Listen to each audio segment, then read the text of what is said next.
The subway station smelled like wet concrete and desperation. Rain dripped from my coat, forming small puddles at my feet as I clutched my sleeping 3-year-old daughter closer to my chest.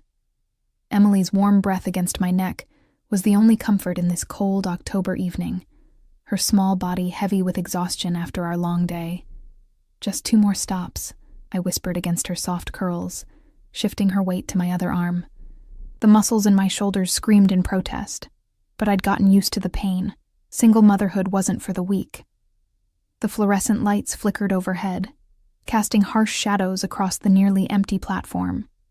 That's when I saw him, Patrick, stumbling down the stairs at the far end, his eyes wild and searching. My heart rate doubled instantly, a cold sweat breaking out across my forehead despite the chill. 3 months since I'd escaped. 3 months of looking over my shoulder, changing our routine, moving to a smaller apartment in a different neighborhood. 3 months of peace, shattered in an instant. I turned away quickly, my mind racing. Emily was asleep. I couldn't run without waking her and causing a scene. Patrick had never been violent with her, but he'd never forgive me for disappearing with his daughter, even if he'd shown little interest in her when we were together. The child support checks he occasionally remembered to send weren't worth the emotional toll of keeping him in our lives. "Emma." His voice echoed against the tiled walls, slurring my name. Drunk again. Some things never changed. Without thinking, I stepped behind the broad shoulders of a man standing a few feet away, pretending to study the subway map on the wall. Up close, I caught the faint scent of expensive cologne, something woodsy and subtle that seemed oddly out of place in this dingy station. The stranger wore an impeccably tailored black overcoat, his dark hair closely cropped at the sides but slightly longer on top. From my hiding place, I could see his strong profile, a straight nose, defined jawline, and eyes so dark they appeared almost black under the harsh lighting. "Emma, I know you're down here." Patrick called again, his voice closer now. The stranger shifted slightly, his body tensing. I noticed for the first time that he wasn't alone. A few feet away stood another man, broader, with watchful eyes constantly scanning the platform. The way he positioned himself, always maintaining sightlines to the exits, struck me as unusual. "I'm sorry," I whispered to the stranger's back, not expecting him to hear me over the rumble of the approaching train. "I just need to." He turned then, his eyes meeting mine. Something cold and calculating flashed across his face before it was replaced with an expression of polite concern. My breath caught in my throat. He was handsome in a dangerous way. Not conventionally attractive, but magnetic. Power radiated from him like heat from a fire. "Problem?" he asked, his voice low and smooth. Before I could answer, Patrick spotted me, his face contorting with anger as he pushed through the small crowd that had gathered to wait for the train. "You can't keep running, Emma," he shouted. "You can't keep my kid from me."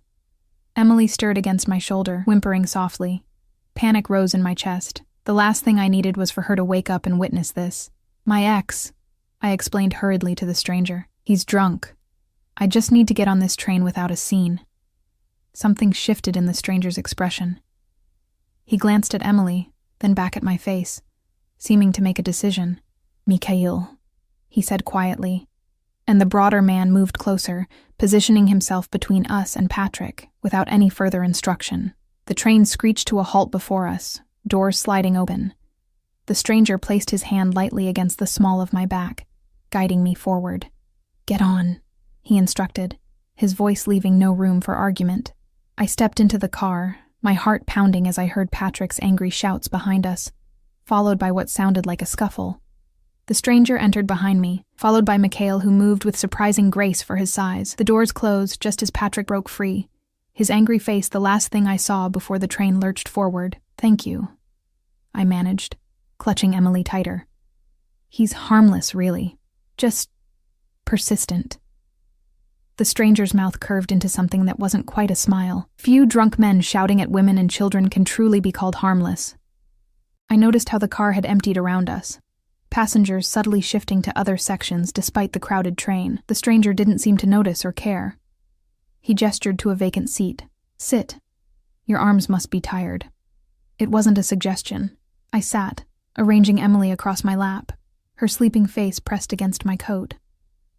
The stranger remained standing, one hand casually holding the rail above me, while Mikhail positioned himself by the doors, his gaze constantly moving between the other passengers and the stations we passed. "I'm Emma," I offered, feeling I owed him at least that much. "Alexander?"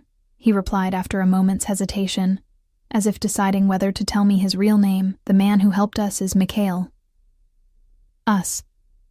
An odd choice of words that sent an inexplicable shiver down my spine. "And your daughter?" he asked, his eyes softening slightly as they rested on Emily's sleeping face. "Emily. She's 3. I hesitated, then added, "She doesn't see her father much. It's complicated." Alexander nodded once, as if confirming something to himself. Family often is. The train slowed as we approached the next station. I realized with a start that we'd passed my stop during the confusion. "I need to get off at the next one," I said quickly, gathering my purse and adjusting Emily in my arms. "We missed our stop." Alexander studied me for a long moment. "Is your ex likely to be waiting at your usual station?" The question caught me off guard. He was right. Patrick knew our routine well enough to guess where we'd be going. "I hadn't thought of that," I admitted. "Then perhaps you should reconsider your destination for tonight." Something in his tone made me look up sharply. His expression was unreadable, but his eyes held something I couldn't quite place. Concern? Interest? Calculation? "We'll be fine," I insisted, standing as the train slowed. "Thank you again for your help." As I moved toward the doors, Emily's small pink backpack slipped from my shoulder, spilling its contents across the floor of the train. Crayons rolled in every direction as I tried awkwardly to kneel without waking my daughter. Alexander moved with unexpected swiftness, gathering the scattered items and returning them to the bag before I'd even managed to shift Emily to a better position. As he handed me the backpack, his fingers brushed against mine. They were warm, the skin slightly calloused in places, working hands despite the expensive coat and air of authority. "Thank you," I said again, suddenly aware of how close he was standing, how his scent, that subtle cologne mixed with something uniquely him, enveloped me. "You're welcome, Emma," he replied, my name sounding different in his mouth, important somehow. The doors opened, and I stepped onto the platform, expecting him to remain on the train. Instead, both Alexander and Mikhail exited with me, flanking me like some sort of security detail. "What are you doing?" I asked, alarmed. "Ensuring you get home safely," Alexander said simply, as if it were the most natural thing in the world for a stranger to escort a woman he'd just met. "That's really not necessary," I protested, even as my eyes darted around the unfamiliar station. This wasn't my usual stop, and the late hour meant the platform was nearly deserted. "Perhaps not," Alexander conceded, "but it would ease my mind.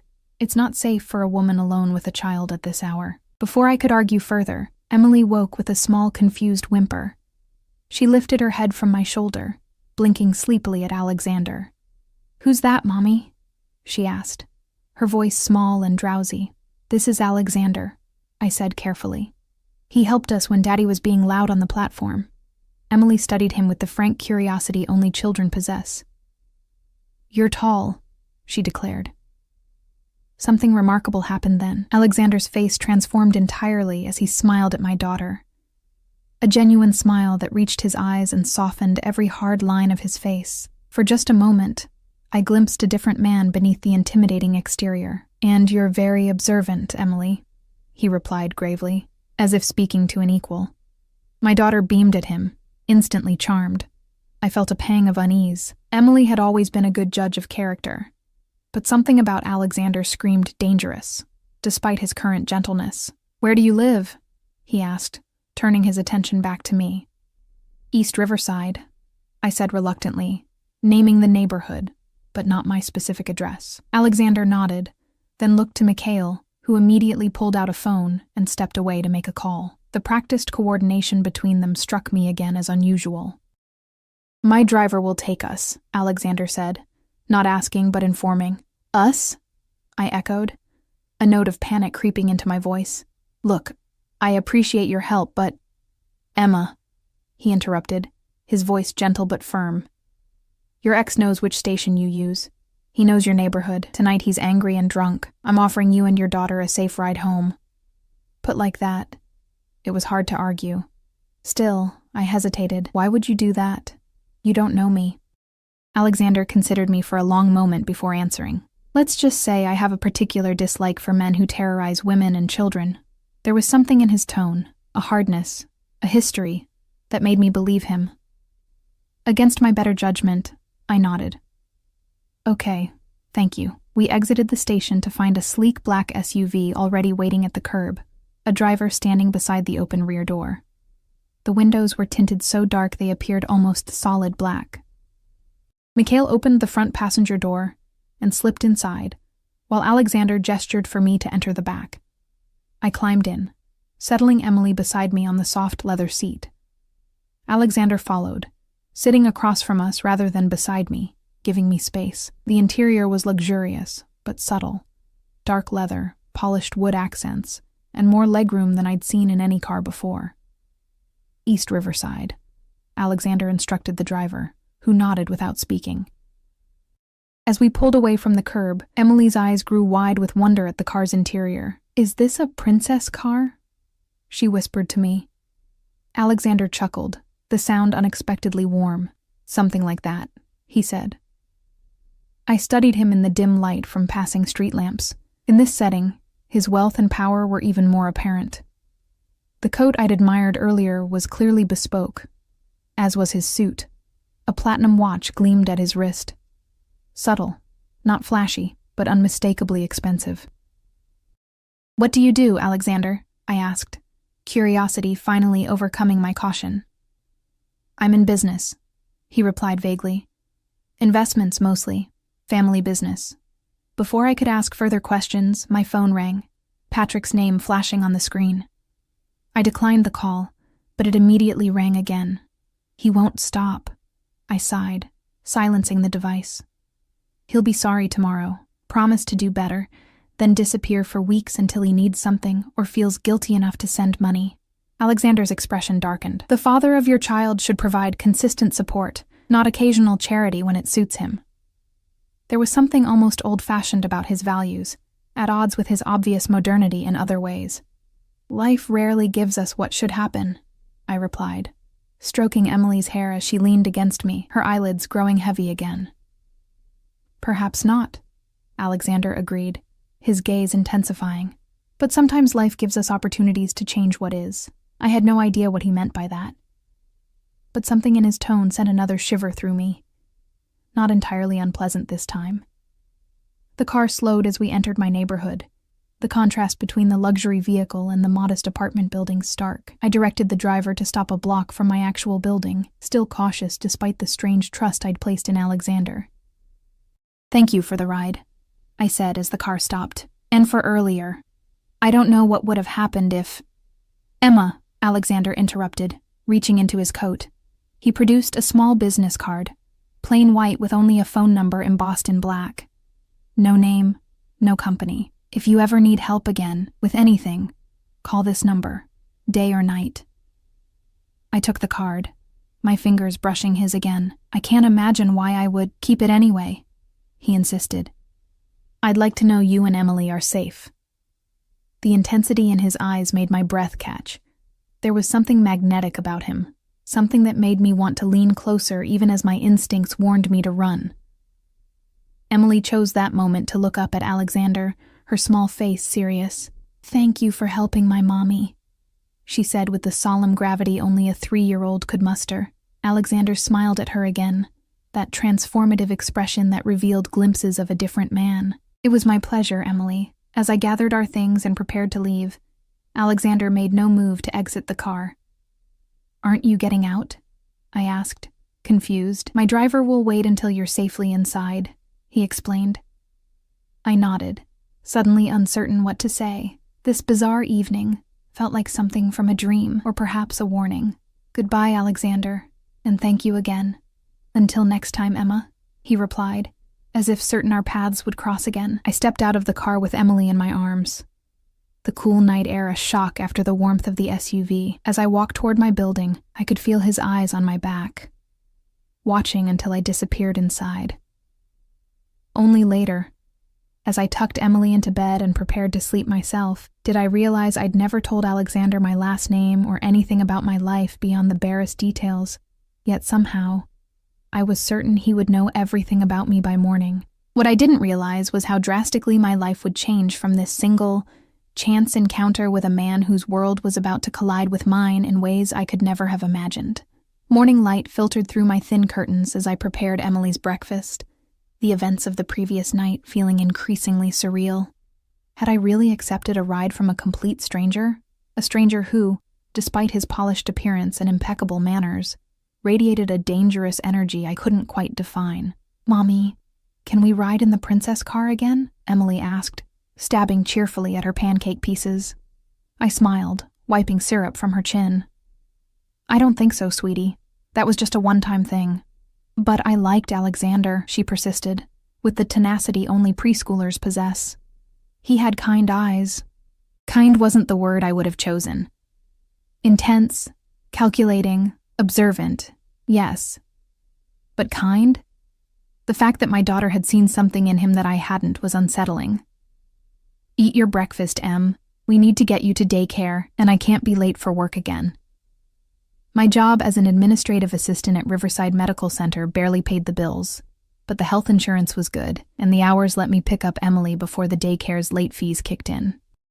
Today I had a mountain of filing waiting for me, and Dr. Winters had warned that one more tardiness would result in a formal reprimand. As I rushed through our morning routine, my phone buzzed with a text from Patrick.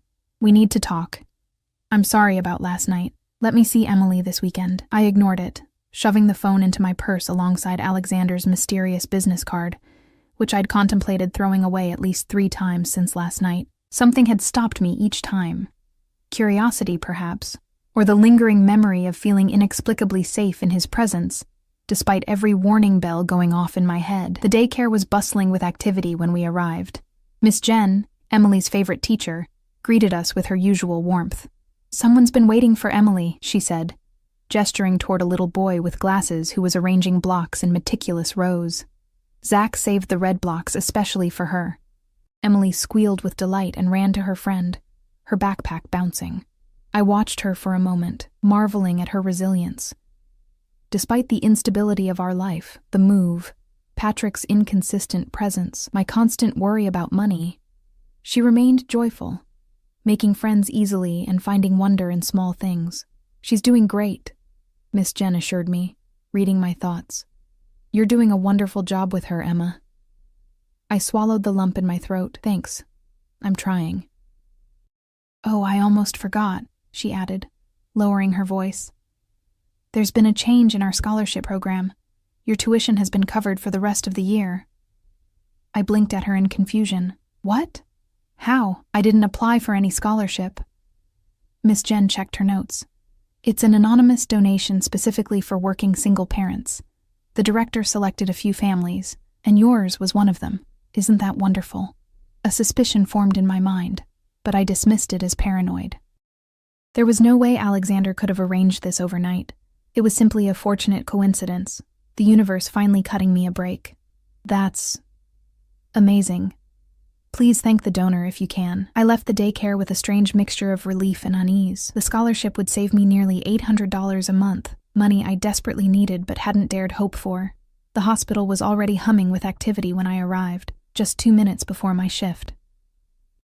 I slipped into my desk and began sorting through the massive stack of patient files that needed digitizing. My mind kept wandering back to the strange events of the past 24 hours. Around lunchtime, my coworker Tara stopped by my desk, her eyes wide with excitement.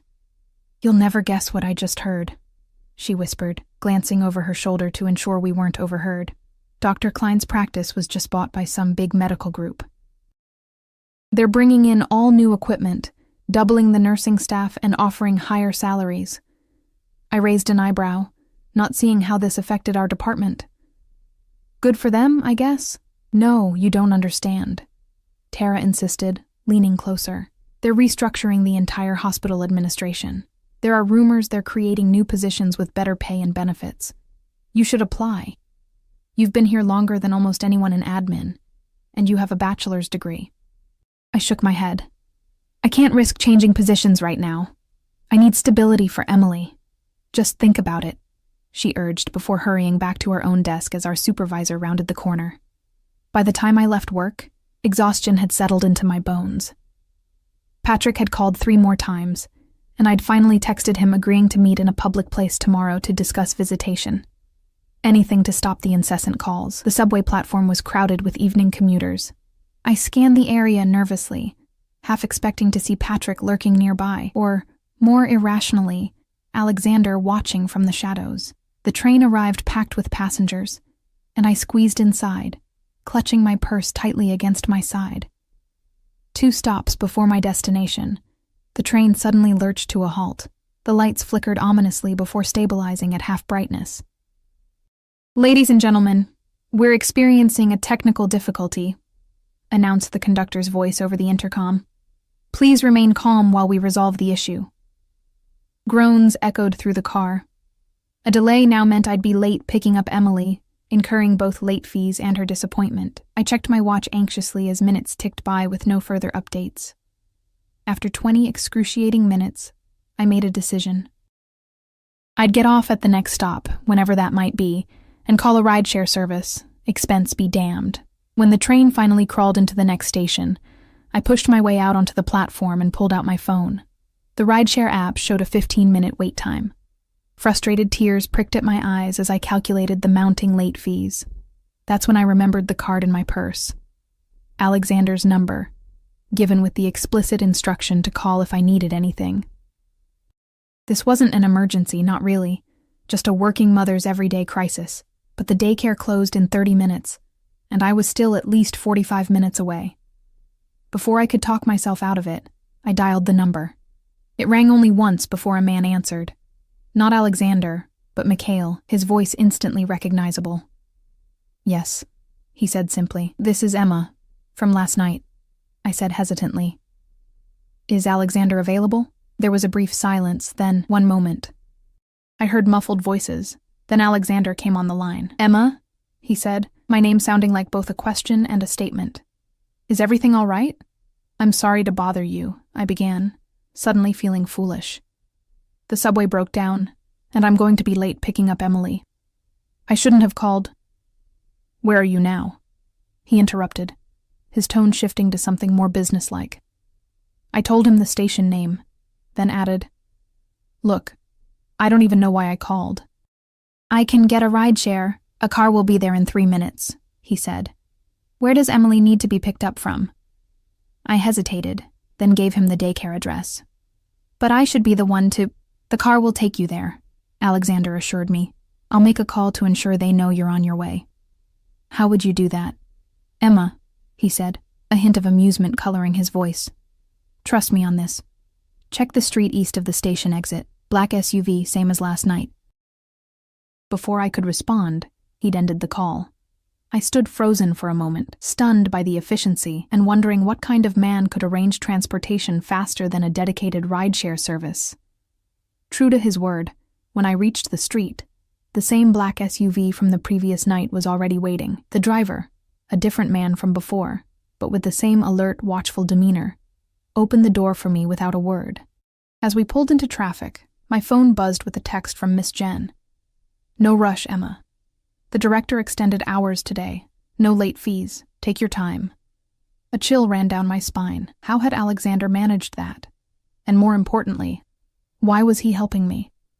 A random woman he'd met on a subway platform. We arrived at the daycare with 5 minutes to spare before the newly extended closing time. Emily was the last child there, contentedly drawing pictures with Miss Jen in the otherwise empty classroom. "Mommy!" she exclaimed when I entered, running to hug my legs. "Look what I made for Alexander." She thrust a crayon drawing toward me, a figure in what appeared to be a black coat standing next to smaller figures that presumably represented Emily and me. My stomach twisted uncomfortably. "That's very nice, sweetie. Why did you draw Alexander?" "Because he helped us," she said simply, as if it were obvious. "And Zach said his daddy left too. But then his mommy found a new daddy who stays forever. Maybe Alexander can be my new daddy." Miss Jen gave me an apologetic look over Emily's head, They were talking about families today, she explained quietly. I nodded, gathering Emily's things while trying to process this new development. My daughter had met this man exactly once, for less than an hour, and already she'd cast him in the role of potential father figure. The thought was simultaneously heartbreaking and alarming. Time to go, Em, I said, taking her hand. Say thank you to Miss Jen for staying late. After Emily's dutiful thanks, we headed outside where the SUV still waited. The driver opened the door without comment, and I hesitated only briefly before helping Emily inside. This was becoming dangerously routine. Back to East Riverside? The driver asked, his first words to me. Yes, please, I replied, then added impulsively, Is Alexander expecting a report? The driver's eyes met mine in the rearview mirror, his expression unreadable. Mr. Volkov values efficiency and completion of tasks, ma'am. Volkov, a Russian name. This new piece of information resonated with something half-remembered, a news story perhaps, or a name overheard at the hospital. I couldn't quite place it. Emily chattered happily the entire ride home, detailing her day with the rapid-fire enthusiasm of a 3-year-old. I responded automatically, my mind still turning over the mystery of Alexander Volkov and his inexplicable interest in our welfare. When we arrived at my apartment building, I thanked the driver and reached for my wallet, though I suspected the offer would be declined. The service has been paid for, ma'am, he confirmed, confirming my assumption. Please thank Mr. Volkov for me, I said formally. And please tell him that while I appreciate his help today, I don't want to take advantage of his generosity. The driver nodded once, his expression suggesting he would relay the message exactly as stated. As Emily and I entered our building, Mrs. Petrova, our elderly neighbor, waved us over. She was a kind woman who occasionally watched Emily when my regular childcare fell through. Emma, dear, she called in her heavily accented English. A package came for you. The delivery man asked me to sign for it. She handed me a small, elegantly wrapped box, tied with a simple black ribbon. There was no card, no shipping label, just my name written in bold, precise handwriting. Thank you, I said, tucking it under my arm as Emily tugged me toward our apartment door. Inside, after settling Emily with her favorite cartoon and a small snack, I finally examined the package. The paper was expensive, the kind used in high-end boutiques. With trembling fingers, I untied the ribbon and carefully unwrapped it. Inside was a phone, the latest model, sleek and clearly expensive. A note accompanied it, written on heavy cardstock in the same bold handwriting as the package. Emma, for emergencies and peace of mind. My number is programmed as the only contact. The service is secure and paid for indefinitely. I stared at the device, emotions warring within me. On one hand, the gift was presumptuous, excessive, and frankly, a bit intrusive. On the other, as a single mother constantly worried about safety and accessibility, having a dedicated emergency phone held undeniable appeal. But the question remained, why? Why would a clearly wealthy, powerful man take such an interest in a struggling single mother and her daughter? What could Alexander Volkov possibly want from us? My phone, my regular phone, buzzed with another text from Patrick. We need to talk tonight. I'm coming over. I texted back immediately. No. We agreed to meet tomorrow. Emily's already in bed. A lie, but a necessary one. The last thing I needed was Patrick showing up at my door, especially in the strange mood he'd been in lately. His response was immediate and angry. You can't keep her from me. I know my rights. I didn't bother replying. Patrick's rights had never concerned him before, not when Emily was born, not when she'd spent 2 nights in the hospital with pneumonia last winter, not during any of the countless milestones he'd missed in her 3 years of life. As I prepared Emily's bath, I couldn't shake the feeling that my life was shifting beneath my feet. Alexander Volkov, with his intense gaze and unexplained resources. Patrick, suddenly demanding the fatherhood he'd never embraced. The mysterious scholarship, the medical group buying the practice at my workplace, the expensive phone sitting on my counter. None of it made sense, yet all of it seemed somehow connected. Threads of a pattern I couldn't yet discern. Later, as I tucked Emily into bed, She handed me the drawing she'd made. "Can you give this to Alexander, Mommy? To say thank you for the princess car?" I smoothed her hair back from her forehead. "I don't know when I'll see him again, sweetie." "You will," she said with a child's unshakable certainty. "He's going to help us. I dreamed it." A shiver ran down my spine as I kissed her goodnight, out of the mouths of babes, as the saying went. I had no idea how prophetic her words would prove to be, or how soon I would find myself caught between two dangerous men, one from my past, one potentially in my future, with my daughter's well-being hanging in the balance. The coffee shop bustled with Saturday morning activity, providing the public setting I'd insisted on for meeting Patrick. Emily sat beside me in the booth, contentedly coloring in her book, oblivious to the tension radiating from my rigid posture. "He's late," I muttered, checking my watch for the third time in 5 minutes. "Who's late, Mommy?" Emily asked without looking up from her drawing. "Your daddy," I said, trying to keep my tone neutral. "He wanted to see you today." Emily's crayon paused mid-stroke. "Is he going to yell again?" My heart constricted. "No, sweetie. And if he does, we'll leave right away." The bell above the door jingled, and Patrick strode in, his eyes scanning the room until they landed on us. He looked better than he had on the subway platform, clean-shaven, wearing a button-down shirt instead of his usual t-shirt, his dark blonde hair neatly combed. The effort was noticeable and immediately suspicious. "Emmy!" he exclaimed, sliding into the booth opposite us. "Look how big you've gotten." Emily regarded him with cautious politeness. "Hello, Daddy."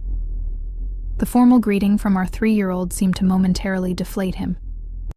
He'd missed so much of her life that she treated him like a distant relative rather than a father. "I brought you something," he said, producing a small stuffed unicorn from his jacket pocket. Emily's eyes lit up as she accepted the toy. "Thank you," she said, immediately showing it to her existing stuffed rabbit. "Look, Hoppy, a new friend." Patrick turned his attention to me, his expression shifting to something more calculated. "You're looking good, Emma." "What do you want, Patrick?" I asked quietly, mindful of Emily beside me. He leaned forward, lowering his voice. "I want to be part of Emmy's life again. I've changed." "Like you changed the last 3 times?" I countered, keeping my tone even despite the anger bubbling beneath the surface. "You show up, make promises, disappear for months. She deserves better." "It's different now," he insisted. "I've got a new job, good money, stability." I raised an eyebrow skeptically. Patrick's employment history consisted of a string of bartending gigs interspersed with longer periods of mysterious income sources I'd never asked too many questions about. "What kind of job?" "Security consultant," he said, puffing up slightly. "For Northeast Capital Group." The name niggled at something in my memory, but I couldn't place it. "And this sudden career change has inspired your renewed interest in fatherhood?" Patrick's expression hardened slightly. "Don't be like that, Em. I've always cared about Emmy. Caring isn't the same as being present," I replied, "or paying child support consistently." "That's going to change," he said firmly. "In fact, I want to talk about changing our arrangement. I'd like regular visitation, every weekend." I stared at him, stunned by the audacity. "Every weekend?" "Patrick, you haven't seen her in 3 months before this. Let's start with something more realistic." "I have rights," he insisted, his voice rising slightly before he caught himself. "I'm her father." "Biology doesn't make you a father," I said quietly. "Being there does." Emily tugged at my sleeve. "Can I have a cookie, Mommy?" Grateful for the interruption, I nodded. "Let's go pick one out together." As we stood, Patrick grabbed my wrist. "We're not finished talking." "Let go," I said evenly, glancing meaningfully at his hand until he released me. At the counter, while Emily deliberated between chocolate chip and snickerdoodle, I scanned the coffee shop reflexively. My breath caught as I spotted a familiar broad-shouldered figure at a corner table, partially hidden behind a newspaper. Mikhail. Which meant... My eyes darted around the room until they landed on him. Alexander sat at a table near the window, apparently absorbed in something on his laptop. Unlike our previous encounters, he was dressed more casually today, dark jeans and a charcoal sweater that did nothing to diminish his commanding presence. He hadn't noticed me yet, or at least pretended not to. "I want this one," Emily declared, pointing to a massive chocolate chip cookie nearly the size of her face. "Half now, half later," I negotiated, paying the cashier. As we returned to the table with Emily's prize, I noticed Patrick's posture had changed. His shoulders were tense, his expression wary, as he stared at something over my shoulder. I didn't need to turn to know he was looking at Alexander. "Who's your friend?" Patrick asked as I slid back into the booth. "What friend?" "The guy in the corner who hasn't stopped watching you since you got up." I feigned confusion, glancing over my shoulder as if seeing Alexander for the first time. Our eyes met briefly, and he gave me a nearly imperceptible nod before returning to his laptop. "I don't know who you're talking about," I lied, turning back to Patrick. "Now, about visitation." "Don't bullshit me, Emma," Patrick hissed, leaning forward. "I know exactly who that is. What the hell are you doing mixed up with Alexander Volkov?" The color drained from my face. "You know him?" Patrick's eyes widened in disbelief. "You don't?" "Jesus, Emma. The man runs half the organized crime in this city. His family controls everything from shipping to construction to high-end real estate." My stomach dropped as pieces clicked into place. The resources, the authority, the security, the way people seemed to instinctively move out of his path. I'd accepted help from a mobster. Twice. And he'd given me a phone, arranged a scholarship for Emily, possibly even orchestrated changes at my workplace. "I barely know him," I whispered. "We met by accident. There are no accidents with men like Volkov," Patrick said, genuine fear creeping into his voice. "What does he want with you?" "Nothing," I insisted, though the word rang hollow even to my own ears. "He helped me out once when you were making a scene at the subway station, that's all." Patrick paled. "He saw me confronting you? You were drunk and shouting," I reminded him. "He just made sure Emily and I got home safely." Patrick ran a hand through his hair, his eyes darting nervously to Alexander's table and back. "Listen to me carefully, Emma. You need to stay away from him. Men like Volkov don't do favors without expecting something in return." "And what would he possibly want from me?" I demanded, though a cold dread was spreading through my chest. Patrick's expression turned grim. "I don't know, but I'm going to find out." Before I could respond, Emily tugged at my sleeve again. "Mommy, I need to use the bathroom." "I'll take you, sweetie," I said, grateful for another escape from this increasingly disturbing conversation. In the small bathroom, as I helped Emily wash her hands, I tried to process Patrick's revelations. Alexander Volkov, crime boss. The very thought seemed absurd when connected to the man who had treated my daughter with such gentle respect, who had arranged transportation for me without hesitation, who seemed so civilized. And yet, the signs had been there from the beginning. The bodyguard, the driver, the resources, the subtle air of danger, the way others yielded to him without question. "All clean," Emily announced, holding up her dripping hands for inspection. I smiled automatically, reaching for paper towels. "Good job, sweetie." When we returned to the table, Patrick was on his phone, his expression tense as he spoke in hushed tones. He ended the call abruptly when he saw us. "I have to go," he said, standing quickly. "Work emergency." I raised an eyebrow. "What happened to wanting regular visitation?" "We'll talk about it later," he promised, dropping a quick kiss on Emily's head. "Be good for your mom, Emmy." As he hurried toward the door, I noticed him deliberately avoid looking in Alexander's direction. Something about his sudden departure felt wrong, staged somehow. "Is Daddy leaving already?" Emily asked, disappointment evident in her voice despite her initial wariness. "He has to work," I explained, the excuse feeling as hollow as it always had. "He'll see you again soon." "That's what you always say," she replied with a child's devastating honesty. We finished our coffee shop visit, Emily contentedly nibbling her cookie while I sat in turmoil, hyper-aware of Alexander's presence across the room. When I finally gathered our things to leave, I deliberately walked toward the exit without looking in his direction. Outside, I hailed a cab, unwilling to walk or take the subway with the new knowledge weighing on me. As we pulled away from the curb, I glanced back at the coffee shop window. Alexander stood watching us, his dark eyes unreadable from a distance. That evening, After putting Emily to bed, I finally allowed myself to examine the elegant phone Alexander had sent. I turned it over in my hands, wondering what sort of tracking or listening capabilities it might possess. The rationale part of me said I should throw it away, cut all ties with this dangerous man who had inserted himself into our lives. Instead, I powered it on. The screen lit up with a simple interface, no apps beyond basic functions, and, as promised, only one contact. A. My thumb hovered over it for a long moment before I set the phone aside. I needed time to think, to process what Patrick had told me, and decide how to proceed. The sound of breaking glass shattered the quiet apartment.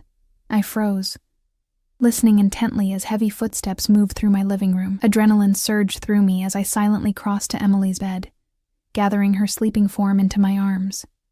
She stirred, but didn't wake as I carried her to my bedroom closet, placing her gently on the floor behind hanging clothes. "Stay here, baby," I whispered, though she remained asleep. "Don't make a sound." Heart pounding, I grabbed the baseball bat I kept beside my bed and crept toward the bedroom door.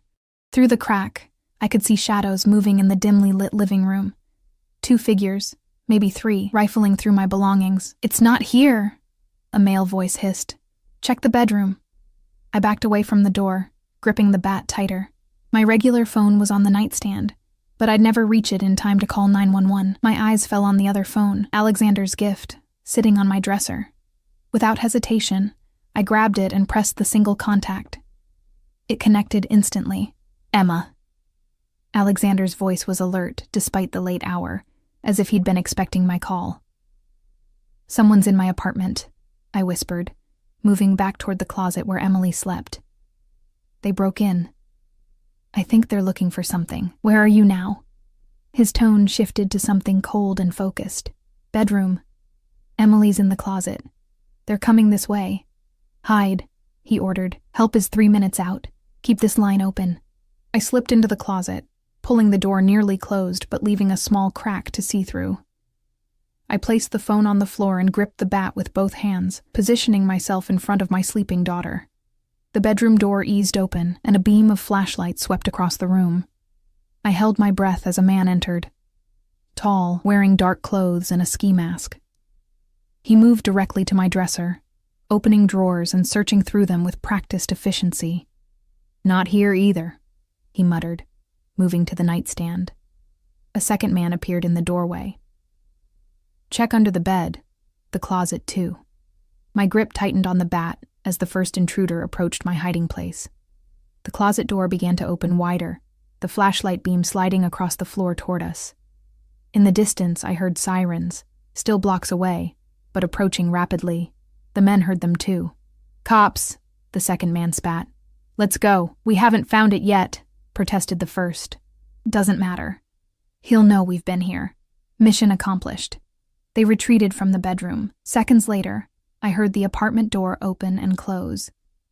Still, I remained frozen in place, bat raised, Emily sleeping peacefully behind me, unaware of how close danger had come. The phone at my feet crackled to life. "Emma?" Alexander's voice was tense. "Are you still there?" I picked it up with trembling hands. "They're gone. The police are coming." "Not police," he corrected grimly. "My men. They'll be there in 30 seconds. Let them in when they knock 3 times, pause, then twice more." True to his word, the distinctive knock came moments later. I emerged cautiously from the closet and made my way to the front door, still clutching the bat. Through the peephole, I saw Mikhail and another man I didn't recognize, both in dark suits despite the late hour.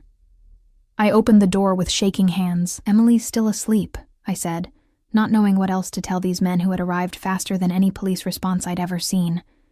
Mikhail nodded. "Pack essentials for both of you. 5 minutes. You're not staying here tonight." "Where?" "Mr. Volkov will explain," he interrupted. 4 minutes now.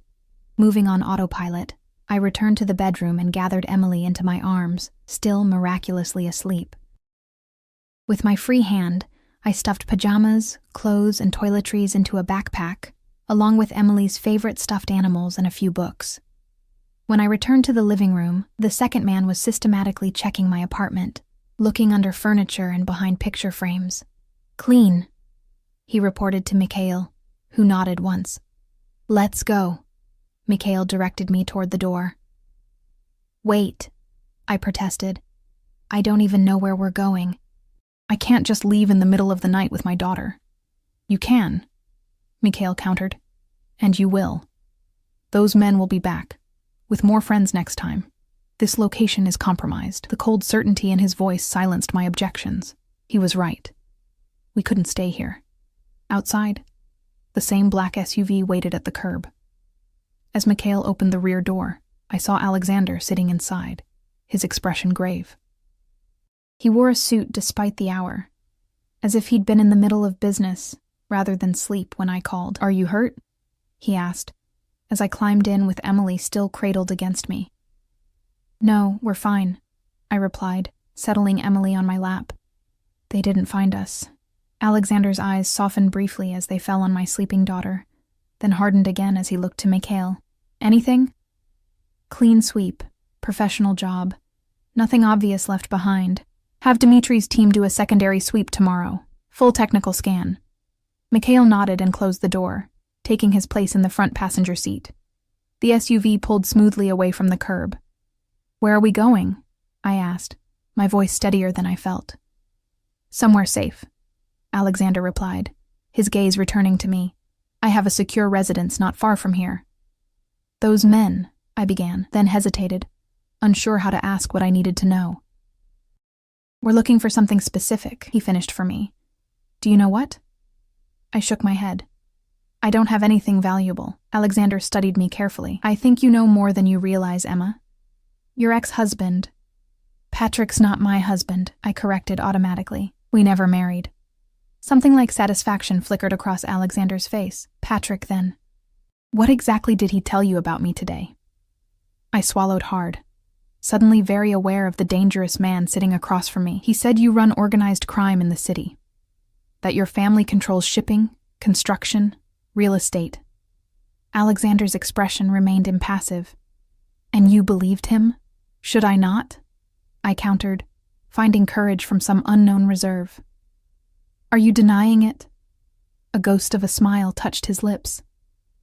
"Would you believe any denial I made?" I considered this. "Probably not." "Then I won't insult your intelligence by offering one." He leaned forward slightly. "What matters now is that you and Emily are in danger, and I can protect you." "Why would you want to?" I asked, the question that had been burning inside me since our first meeting. "Why help us at all?" Alexander was quiet for a long moment, his dark eyes never leaving my face. "Initially, because I despise men who threaten women and children," he said finally. "Now, because your ex has made a very dangerous mistake, and you and Emily are caught in the middle." "What mistake?" "Patrick works for Nikolai Baranov," Alexander said, watching my reaction carefully. "My primary competitor in this city. The men who broke into your apartment tonight were Baranovs. They believe you have something that belongs to them, or information about where to find it." My head spun with this revelation. "I don't have anything of theirs. I haven't spoken to Patrick in months before today." "Perhaps not knowingly," Alexander conceded, "but Patrick's sudden interest in being a father again coincides suspiciously with Baranov losing something very valuable. Something Patrick had access to." The implications settled over me like a heavy blanket. "You think he hid something at my apartment? Or with Emily?" Alexander's expression darkened. "I think Patrick is desperate and cornered. Men in that position make foolish decisions." Emily stirred in my arms, her small face scrunching briefly before relaxing back into sleep.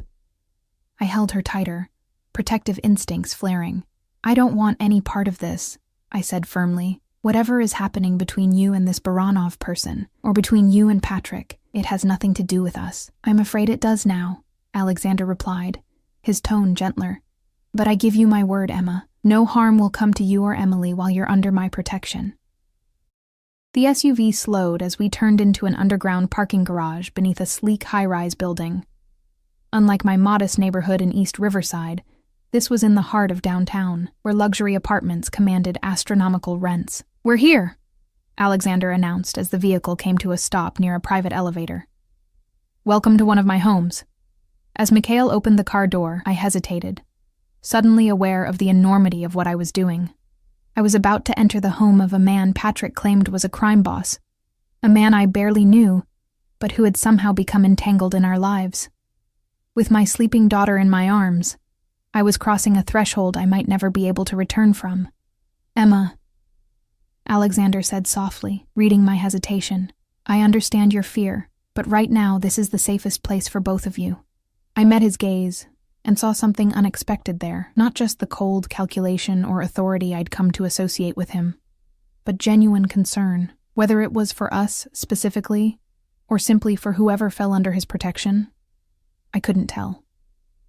But in that moment, it was enough. "Okay," I said, stepping out of the car with Emily. "But just for tonight. Tomorrow we figure out a more permanent solution." Alexander's slight smile suggested he had other ideas about our future arrangements. "Of course," he agreed smoothly, placing his hand lightly at the small of my back as he guided us toward the elevator. One step at a time, the elevator ascended silently to the top floor, Emily still miraculously asleep against my shoulder. Alexander stood beside me, his presence both reassuring and intimidating. When the doors opened, they revealed not a hallway, but a private foyer leading directly into a spacious penthouse. "This way," Alexander guided me inside, his hand returning to the small of my back. The apartment was stunning. Floor-to-ceiling windows showcased the glittering city skyline, while minimalist furnishings in shades of gray, black, and deep blue gave the space a masculine but elegant feel.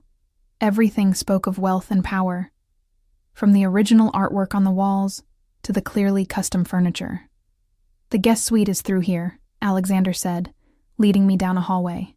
"It has a connecting room for Emily." He opened a door to reveal a beautifully appointed bedroom with an adjoining, smaller room that had clearly been prepared for a child, complete with a small bed with guardrails and a nightlight casting star patterns on the ceiling. "You have children?" I asked, surprised by the thoughtful setup. "No," he replied simply. "I had this prepared after our first meeting."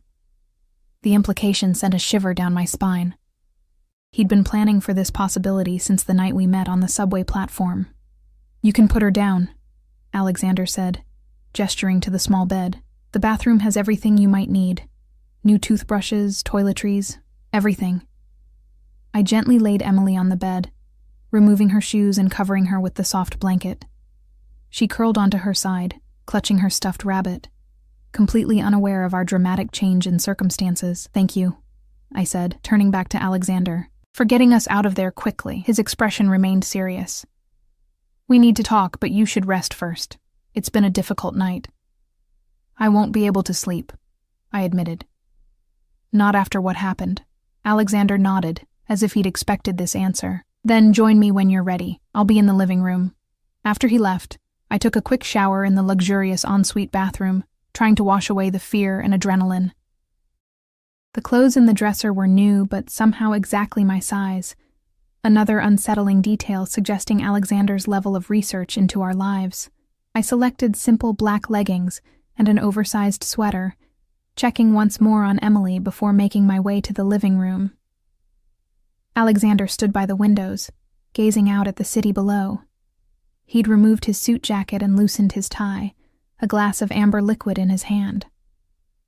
He turned at my approach, his eyes taking in my appearance with subtle appreciation. "Drink?"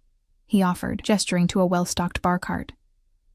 "Water, please," I replied, taking a seat on one of the sleek sofas. Alexander brought me a glass of water, then sat across from me. "I imagine you have questions. About 1,000,000, I agreed. "But let's start with the most important one. Are Emily and I in real danger?" "Yes," he answered without hesitation.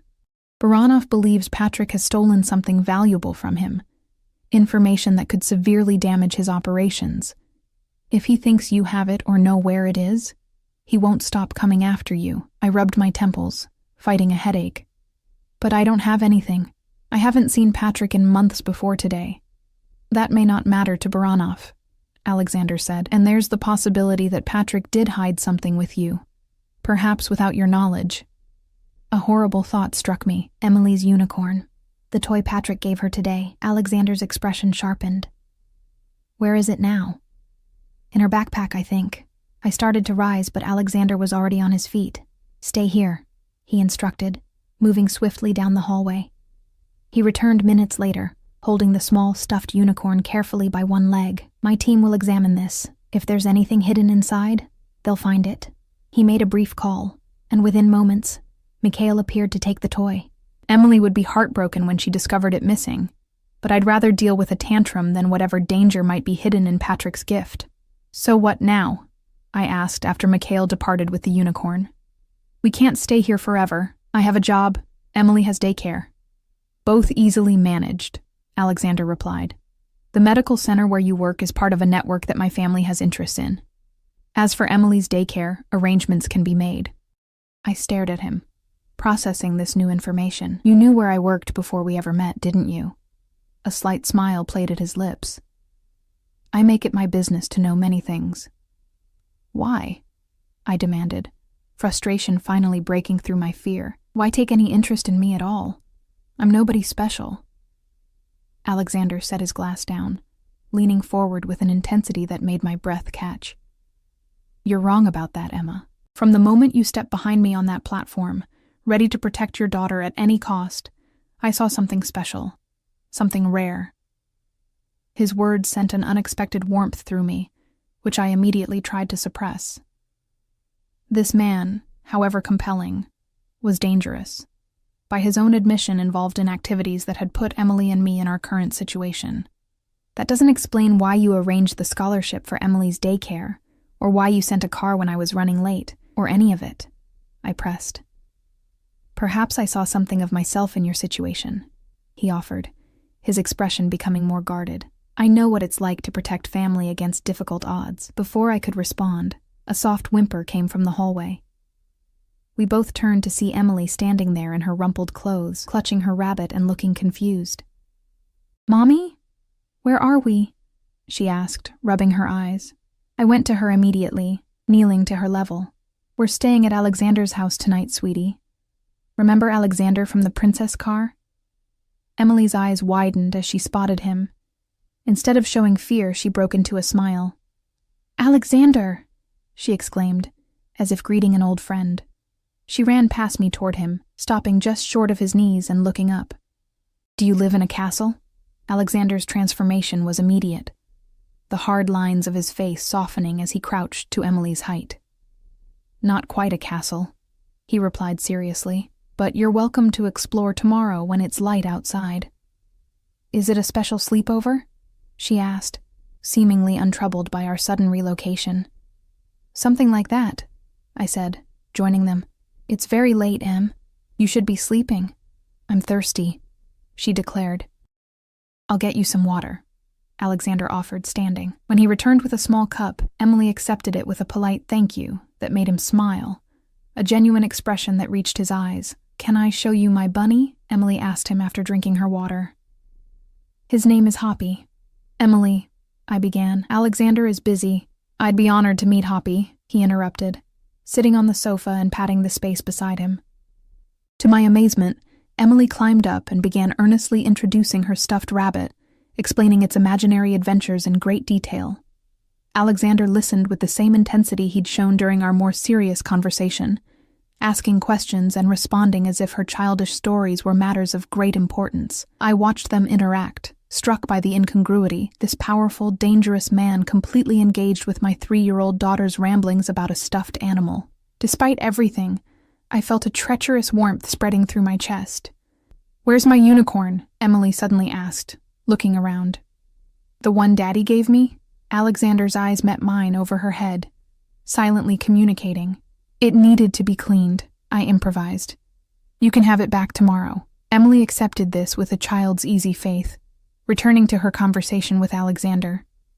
After a few more minutes, her eyelids began to droop. Time for bed, I announced, standing. Can Alexander tuck me in too? She asked sleepily. I hesitated, but Alexander was already nodding. If your mother agrees. I couldn't deny the hope in Emily's eyes. Just this once, I conceded.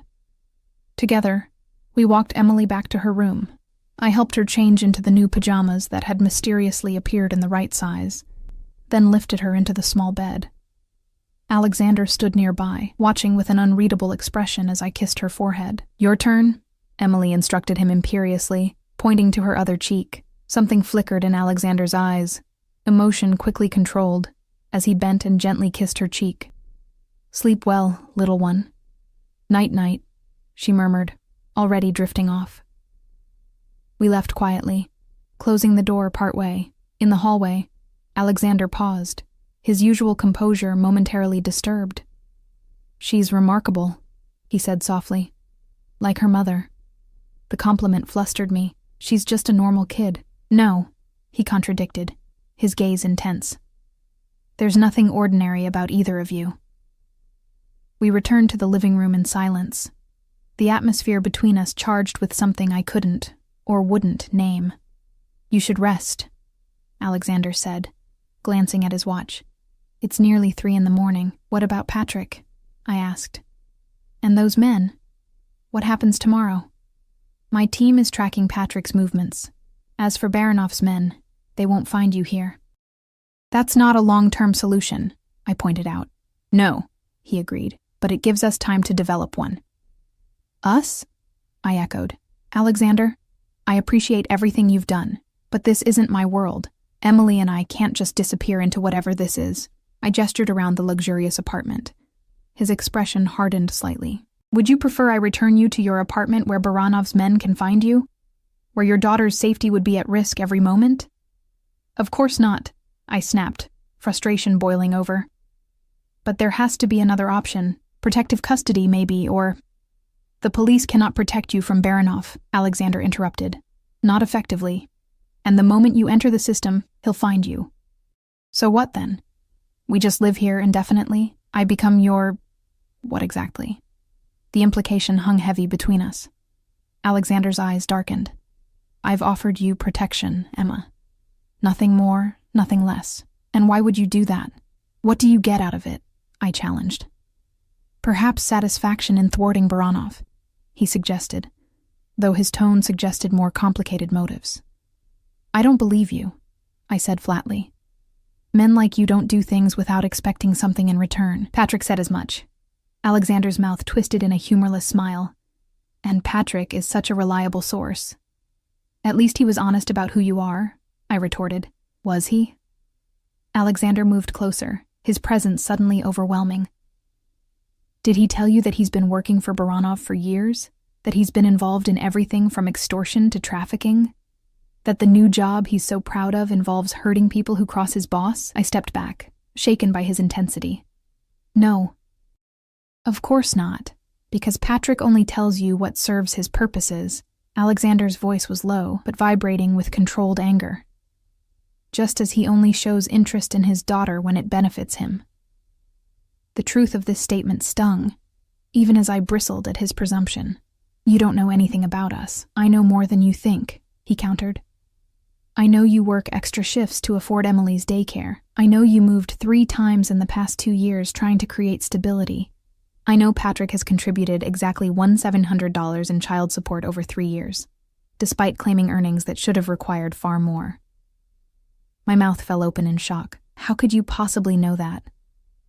"As I said, I make it my business to know things." Alexander's expression softened marginally, "especially about people who matter."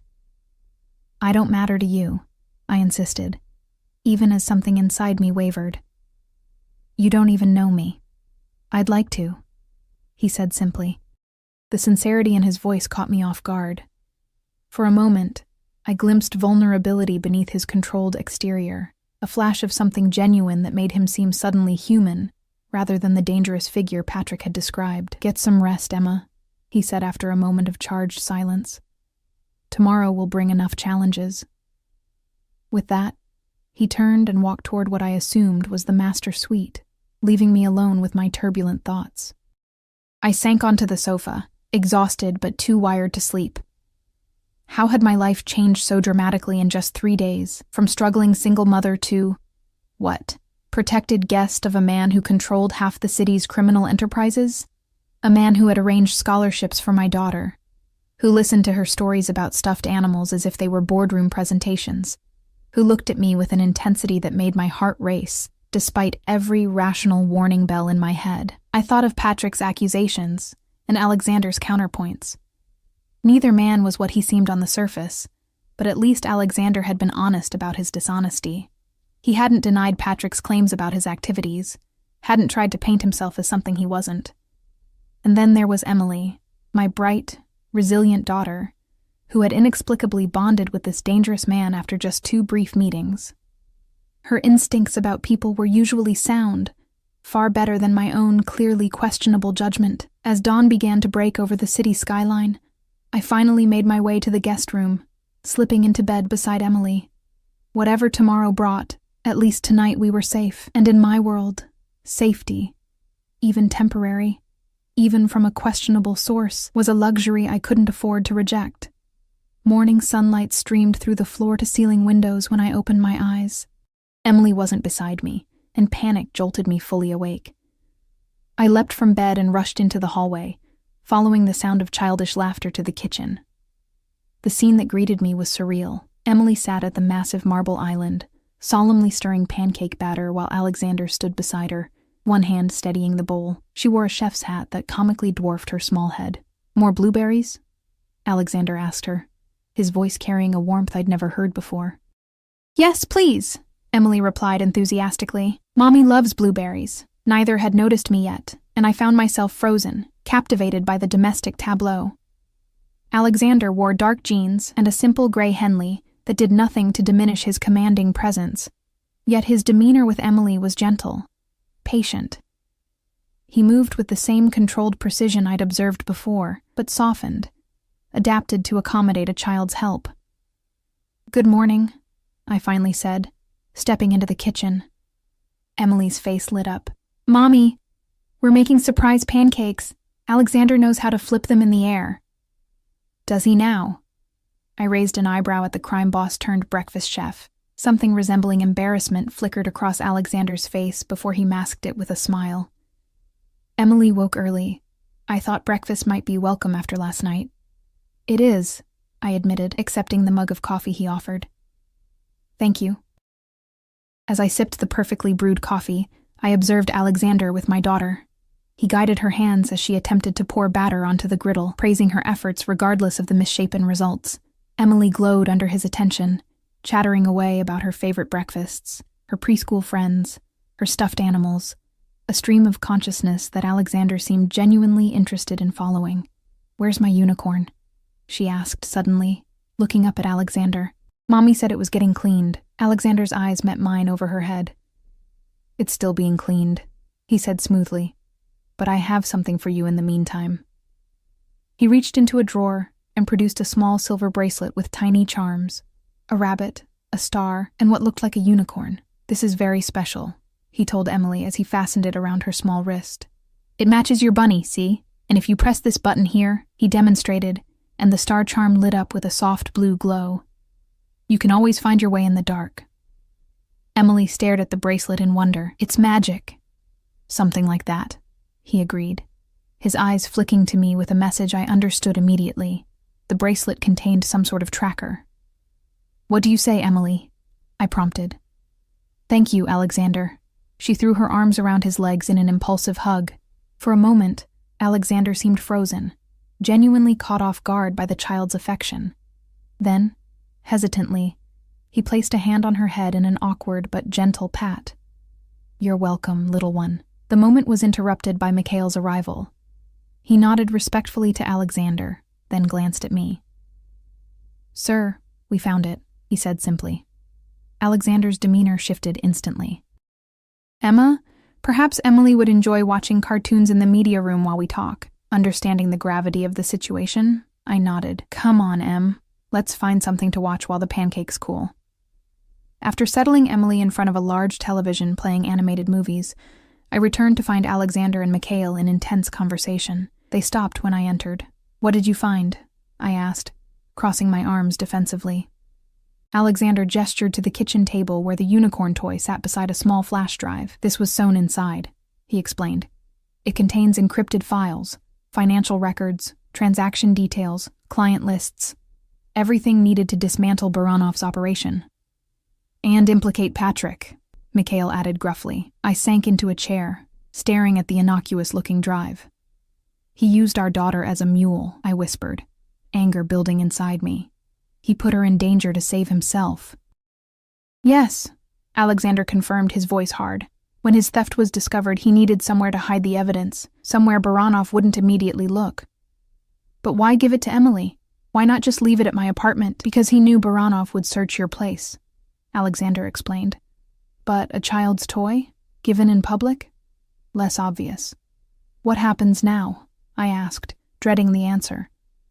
Alexander took the seat across from me. I have the evidence I need against Baranov. My organization can move against his immediately. And Patrick? Something cold and calculating entered Alexander's expression. That depends partly on you. On me? How? Patrick betrayed Baranov, which makes him a dead man walking, he said bluntly. But he's also Emily's father. If you wish him protected, for her sake, I can arrange it. The implication stunned me. Alexander was offering to spare Patrick's life based solely on my preference, on what might be best for Emily. The power he wielded so casually was terrifying, yet the consideration behind the offer was undeniable. I don't want Emily to lose her father, I said slowly, no matter how inconsistent or unreliable he's been. But I also don't want him anywhere near us after what he did. Alexander nodded, as if my answer confirmed something for him. He can be relocated, given a new identity. He would need to stay away from both of you permanently, but he would be alive. You'd do that? Even though he stole from your competitor? I still struggled to find appropriate terminology for the criminal world I'd stumbled into. I would do it for Emily, Alexander said simply, and for you. The intensity in his gaze made me look away. What about us? Emily and me. You have options, he replied carefully. You could return to your life with enhanced security, new apartment, new routines, my people watching over you. Or... He hesitated. Or? I prompted. You could stay, he said quietly. Under my protection. Permanently. The implication hung in the air between us. This wasn't just about safety anymore. It was about something more. Alexander, I began, uncertain how to respond. I barely know you. And what I do know is complicated. Yes, he agreed without apology. I am complicated. My life is complicated. I won't pretend otherwise. You're involved in criminal activities, I stated plainly. My family business operates in many spheres, he countered. Some legitimate, some in gray areas, some that cross lines. I won't lie to you about that. Then why would I even consider staying? I challenged. Why would I bring my daughter into that world? Alexander leaned forward, his expression more open than I'd ever seen it. Because despite what you think, I can offer Emily security, stability, opportunities she deserves, and I can offer you something I suspect you've never had. Someone who puts you first, who values your strength, and protects your vulnerabilities, without trying to change who you are. His words struck deeper than I wanted to admit. Patrick had always tried to mold me into someone else.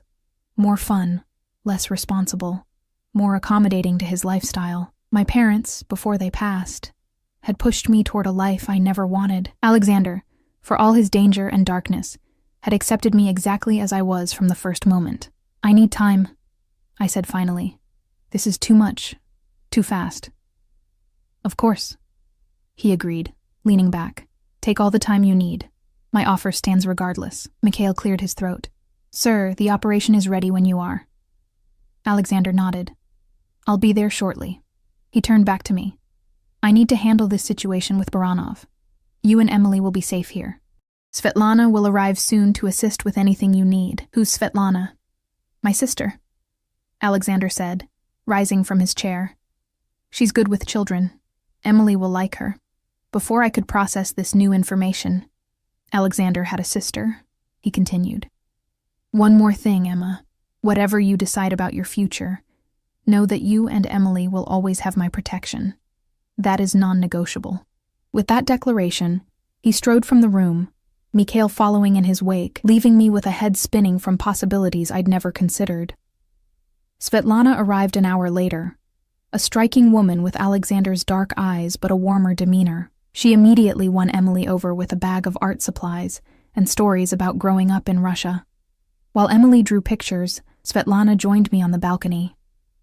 "My brother rarely brings anyone here," she observed, studying me with interest. "You must be special. Or just in special danger," I countered. She laughed, a surprisingly musical sound. "With Alexander, those aren't mutually exclusive. He told me about his business," I said carefully. "Did he?" She raised an eyebrow. "That's even more significant. Alexander guards his privacy fiercely." "I don't know what to do," I admitted, surprising myself with this candor to a stranger. Svetlana's expression softened.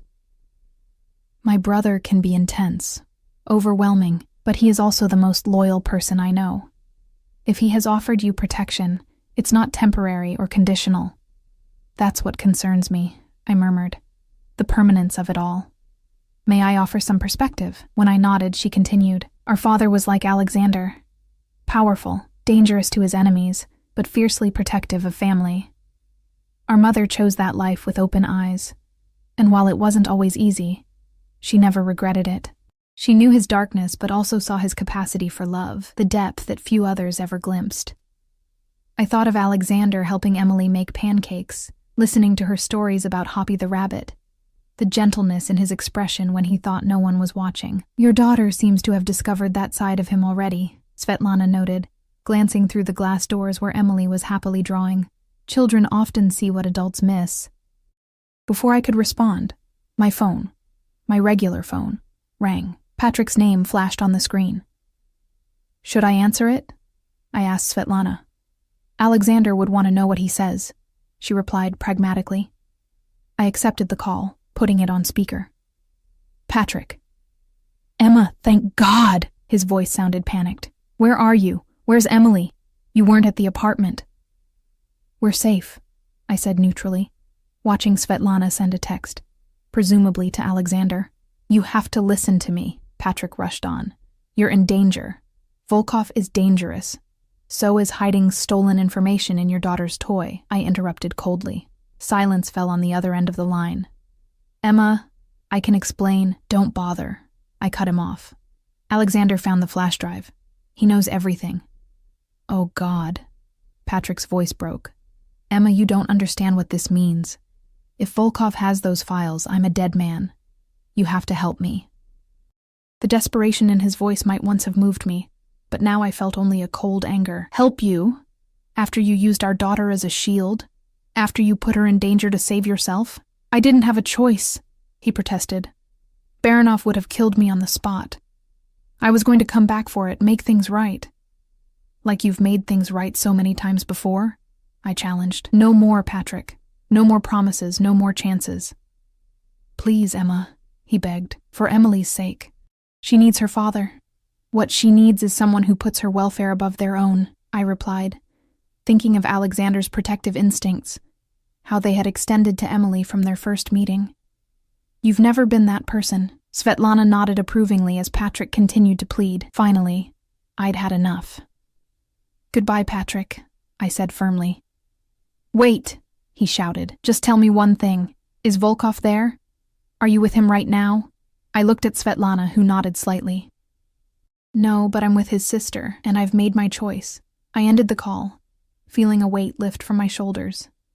For years I'd carried Patrick's inconsistency, his broken promises, his manipulation. Finally I was setting down that burden. Svetlana smiled.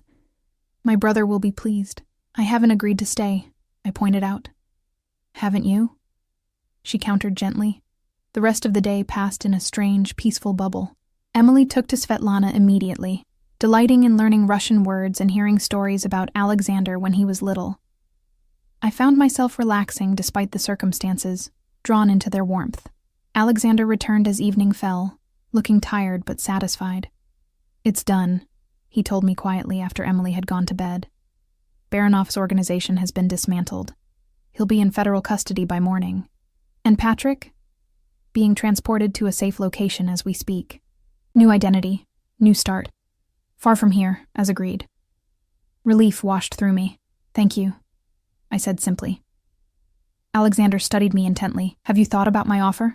I nodded, having reached my decision hours earlier. Emily and I will stay. For now. On a trial basis. I need to understand what this life really means before I commit to anything permanent. Something like joy flickered in Alexander's usually guarded eyes. That's all I ask. Time to show you what's possible. He reached out, hesitantly taking my hand in his. His touch was warm. The slight calluses I'd noticed before a reminder that this powerful man had not been born to wealth, but had fought his way to it. I meant what I said before, Emma. You and Emily will always be protected, regardless of what develops between us.